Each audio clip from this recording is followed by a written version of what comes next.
Mudah-mudahan pertemuan seperti ini menjadi doa bagi Prof. Azra agar disambut dan dibangkitkan sebagai jiwa yang tenang bersama jiwa-jiwa yang tenang di surga.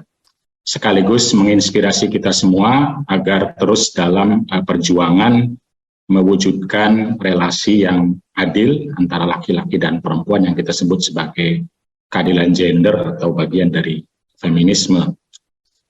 Terus terang sebagai pribadi, saya tidak punya kedekatan, tetapi dalam ilmu hadis itu ada istilah sanad atau transmisi.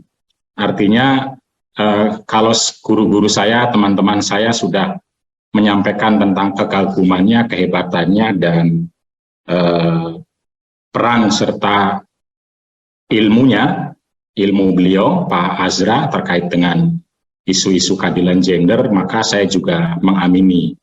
Karena sudah ada Mbak Nini tadi, Mbak Ruhaini, Mbak Yuni, Mbak Lena, dan kalau kita baca berbagai testimoni di buku Karsa untuk Bangsa juga, saya kira di sana banyak sekali perempuan-perempuan guru saya, kolega saya, Mbak Alisa, Mbak Rita, dan teman-teman yang lain yang secara jelas dan kuat bahwa Pak Azra, saya lebih senang memanggil Pak Azra karena beliau adalah guru dalam berbagai hal ya, itu punya jejak-jejak yang sangat kuat terkait dengan keadilan gender.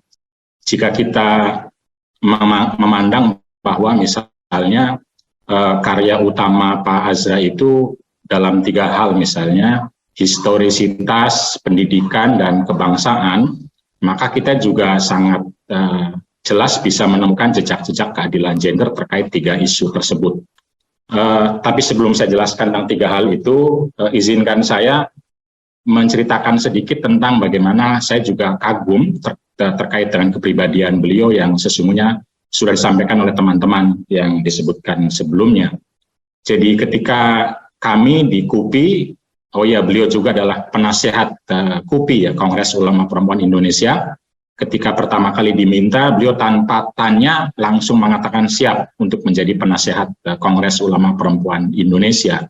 Yang pertama tahun 2017 dan yang kedua besok tahun 2018. Jadi itulah salah satu kekaguman kami ya di teman-teman Gerakan Kongres Ulama Perempuan Indonesia. Dan ketika kita mau menuliskan profil 10 orang yang kita asumsikan sebagai teladan untuk KUPI itu, salah satunya Pak Azra, itu yang mau mewawancara beliau itu santri, seorang santri dari Situbondo, Ahmad Hussein Fahasku, baru lulus.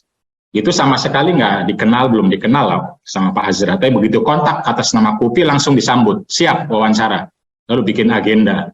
Sementara profil-profil yang lain itu masih bertanya, siapa Anda, dan siapa yang nyuruh, harus kontak dulu dengan saya atau Mbak Bad. Pak Azra langsung saja dan memberikan semua informasinya sehingga bisa menjadi profil. Itu juga salah satu kesaksian testimoni yang saya pikir penting untuk disebutkan ya. Dan kedekatan yang saya alami itu hanya ketika setelah KUPI tahun 2017, itu kami mengadakan perjalanan, saya dan Mbak Nur dan Mbak Ruby ke Thailand Selatan pada bulan Desember tahun 2018. Diundang oleh teman-teman muslim di sana, dan kami ingin ada tokoh. Nah, tokoh yang bersedia datang hadir menemani kami itu Pak Azra. Dan kami di sana ketemu dengan para ulama dan dengan perguruan tinggi Islam terbesar di Yala. Itu Pak Azra dengan sangat antusias mengatakan soal 3 hal tadi, 3 hal terkait dengan historisitas, pendidikan, dan kebangsaan. Artinya adalah bahwa keterlibatan perempuan itu menjadi sangat penting karena memiliki jejak-jejak dalam sejarah Melayu. Jadi Sultanah 4 yang disebutkan Pak Oman tadi disebutkan kembali oleh Pak Azra bahwa kalau kita lihat Aceh katanya justru peradaban Islam itu kuat dan tinggi pada saat kepemimpinan perempuan. Karena itu kalau kita pengen lebih kuat kita harus menghadirkan kepemimpinan perempuan. Itu dia dikatakan di depan para ulama. Dan begitupun kalau kita bicara pendidikan. Jadi pendidikannya harus betul-betul terbuka bagi perempuan, harus terlibat. Kenapa? Karena mendidik perempuan adalah mendidik bangsa, mendidik manusia, dan ini tonggak bagi kemajuan bangsa maupun kemajuan Islam. Dan terakhir adalah soal kebangsaan, bahwa wasatiyatul Islam, beliau selalu membawa itu hanya mungkin terjadi jika perempuan memperoleh hak-haknya dan punya ruang yang cukup di publik. Jadi ini juga dikatakan depan ulama, dan lalu mengatakan bahwa salah satu gerakan yang ingin menghadirkan keislaman yang historis, yang menghargai pendidikan dan kebangsaan yang moderat itu adalah KUPI. Nah, karena itu beliau berharap sekali ulama di Thailand Selatan itu bisa bekerja sama dengan KUPI. Pada saat itu kami memang berdiskusi dengan mereka terkait dengan kasus-kasus kekerasan yang begitu tinggi terhadap perempuan, baik seksual di publik maupun di dalam rumah tangga, KDRT.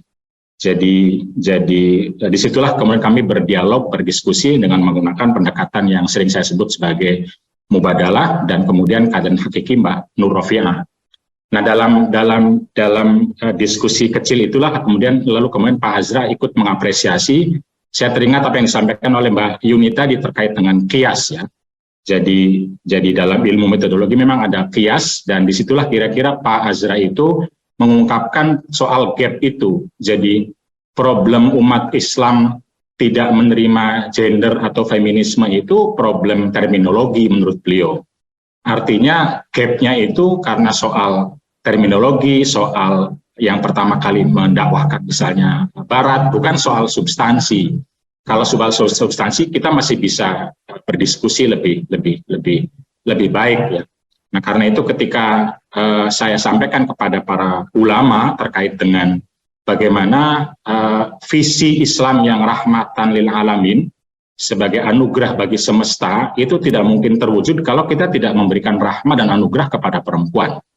Jadi yang saya kuatkan sama Mbak Nur itu soal visi Islam yang rahmah, visi Islam yang akhlakul karimah, untuk memastikan perempuan tidak menjadi korban kekerasan baik di domestik maupun publik. Dan itu mudah diterima, dan itu kemudian diapresiasi oleh Pak Azra, cara pendekatan kami ketika hadir di Thailand Selatan.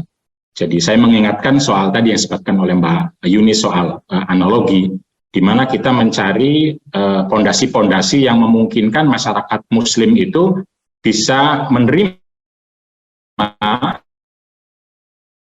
isu-isu keadilan gender. Jadi kekerasan lalu kemudian kita diskusikan sebagai kezaliman yang itu tidak diterima oleh agama apapun, terutama teks-teks Islam. Nah, ketika mereka lalu berasumsi bahwa para perempuan itu kan, waktu itu diskusinya, para perempuan itu kan menjadi korban kekerasan di publik itu karena mereka bekerja, karena mereka tampil di publik, karena mereka berpakaian ini dan itu, kenapa tidak di domestik saja? Nah, lalu kami berdiskusinya tidak menggunakan perbedaan pandangan para ulama, tapi kita justru mencari titik temunya. Titik temu dalam arti, misalnya waktu itu ya kita bilang, oke, kalau kita bicara bekerja misalnya, apakah bekerja itu baik dalam Islam? Lalu mereka bilang baik. Nah, kalau baik, kenapa perempuan itu tidak baik bekerja? Gitu. Lalu kan perempuan harus pakai syarat-syarat untuk bekerja. Oke. Syarat-syarat bekerja untuk perempuan itu untuk apa? Apakah untuk kebaikan atau justru untuk menghambat? Untuk kebaikan. Kalau untuk kebaikan kita harus mengasih syarat juga kepada laki-laki, saya bilang. Laki-laki harus punya syarat ketika bekerja di publik. Salah satunya tidak melakukan kekerasan misalnya. Dan itulah kira-kira logika-logika yang coba kami bangun. Dan lalu ketika ngobrol-ngobrol kecil, Pak Azra bilang, namanya apa tuh? Mubadalah, saya bilang begitu kira-kira. Logika-logika itulah yang saya kira mungkin bisa menjadi titik temu atau titik pijak ketika kita mau mengambil inspirasi dari Pak Azra. Karena Pak Azra memang tidak punya tulisan, ya. Ketika saya tanya, saya diminta oleh Mbak Julia ini tuh ngomong begitu, saya tanya semua orang tulisannya nggak ada, Ki. Tetapi kalau jejak-jejaknya bisa ada, seperti jejak pendidikan tadi. Pak Azra itu sangat memberikan ruang yang cukup besar kepada perempuan untuk dapat beasiswa. Orang seperti Nini Wafiroh, kolega saya yang sekarang di DPR itu ketika meminta rekomendasi dari Pak Azra, padahal bukan muridnya, nggak pernah mengambil kelas bersama dia, nggak dikenal sama dia. Begitu minta rekomendasi langsung dikasih. Padahal dengan gurunya sendiri di Jogja nggak dikasih karena nggak pernah ngambil mata kuliah. Nah, Pak Azra langsung ngasih. Ketika ditanya kenapa langsung ngasih, loh ini pendidikan perempuan penting. Apalagi mau dapat beasiswa S2 ke luar negeri. Kalau bisa kesempatan, kalau saya bisa ngasih, kenapa tidak saya kasih gitu. Ini kan saya kira, saya saat mendengar itu begitu terenyuh sekali, ada orang seperti Pak Azra yang begitu tenar sekali dan tidak memberi syarat apapun untuk memberikan rekomendasi terutama kepada perempuan. Jadi kalau melihat jejak-jejak beliau yang untuk 3 hal tadi tentang bagaimana sejarah itu harus dilihat dalam konteks kesinambungan masa lalu untuk perubahan kebaikan masa depan. Jadi jangan hanya untuk romantisisme belaka, tapi memastikan pondasi-pondasi sejarah itu bisa menjadi bagian untuk melakukan perubahan yang lebih baik ke depan. Tentu saja kita akan memilih dalam fakta-fakta sejarah ya. Dan menurut saya begitu. Begitupun pendidikan. Dan seperti cerita Mbak Nini Wafiro tadi. Dan kebangsaan ketika bicara wasatiyah, saya kira sangat clear ya Pak Azra untuk mengatakan bahwa perempuan harus terlibat, harus punya akses dan lain sebagainya. Salah satunya adalah kegigihan beliau untuk mengkampanyekan, mendakwahkan dan memastikan gerakan seperti Kongres Ulama Perempuan bisa hadir dan sukses untuk menegaskan otoritas dan entity atau ulama perempuan di Indonesia dan dunia. Saya kira itu mari ini kita jadikan sebagai doa tentu saja dan sekaligus sebagai inspirasi ya bahwa orang-orang seperti Pak Azra kalau kita ambil sebagai salah satu karena sudah wafat sebagai salah satu bagian dari sejarah, maka di sana banyak sekali momen-momen atau jejak-jejak yang bisa kita pakai sebagai pijakan untuk meneruskan dakwah keadilan gender di Indonesia.